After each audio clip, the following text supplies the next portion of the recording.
அச்சய இலக்கண பദ്ധதி ஜோதிடத்தில் வந்து பார்த்தோன்னே ஒரு ஜாதகத்தை பார்த்தோன்னே நம்ம எப்படி வந்து பலன் எடுக்கிறது, இல்லை நம்ம பார்த்தோன்னே இந்த ஜாதகம் வந்து கோடீஸ்வர யோகம் இருக்குது, இல்லை எல்லாருக்கும் யோகம்னாலே பெரிய சந்தோஷம் தான் இருக்கும்.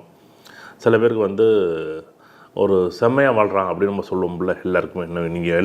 நீங்கள் ரொம்ப கஷ்டத்தில் இருப்பாங்க, பண வசதி வாய்ப்பு இருக்கும், பணம் நிறையா இருக்கும், ஆனால் அவனால் வந்து அந்த சுகத்தை அனுபவிக்க முடியாது. சில பேர் பணமே இருக்காது, அவ்வளோ சுகத்தை அனுபவிக்கக்கூடிய ஒரு வாய்ப்பு இருக்கும். இது எப்படி நம்ம வந்து தெரிஞ்சுக்கிறது? அவங்கவுங்க ஜாதகத்தை எடுத்துங்க. எல்லாருடைய ஜாதகமும் 12 ராசி கட்டங்களில் மேஷத்துலேருந்து மீன வரைக்கும் வந்து கிரகங்கள் நின்ற நிலைகள் இருக்கும்.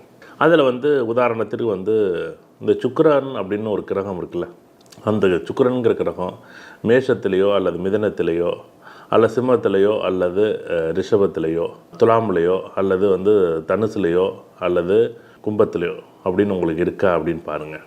உங்களுக்கு இருந்துச்சுன்னா நீங்கள் ஏதோ ஒரு காலகட்டத்தில் சாப்பாடே ஒருத்தர் கிடைக்காது, ஆனால் உங்களுக்கு மட்டும் சாப்பாடு கிடைக்கும். இப்போ கோவிலில் பார்த்தீங்கன்னா ஒரு 100 பேர் நிற்பாங்க, அவங்களுக்கெல்லாம் சாப்பாடு கிடைக்குமா கிடைக்காது, இல்லை உங்களுக்கு அந்த பிரசாதம் கிடைக்குமா கிடைக்கும்.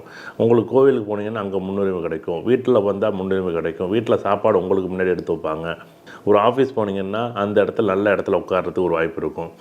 நீங்கள் உங்கள் வாழ்க்கையில் எவ்வளோ கஷ்டப்பட்டாலும் கஷ்டத்தை விட உங்களுக்கு ஏதோ ஒரு வகையில் ஒரு வெகுமதின்னு கிடைக்கும்ல. ஒரு சுகமாக வாழ்கிறான், சந்தோஷமாக வாழ்கிறான், இல்லை நிம்மதியாக வாழ்கிறான், ஏதோ ஒரு வகையில் அவருக்கு 100 பேர் ஒரு 10 பேர் பஸ்ஸில் பயணிக்கிறோம் அப்படின்னா அதுக்கு நமக்கு பிடிச்ச சீட்டு நமக்கு கிடைக்கிற மாதிரி இருக்கும்ல.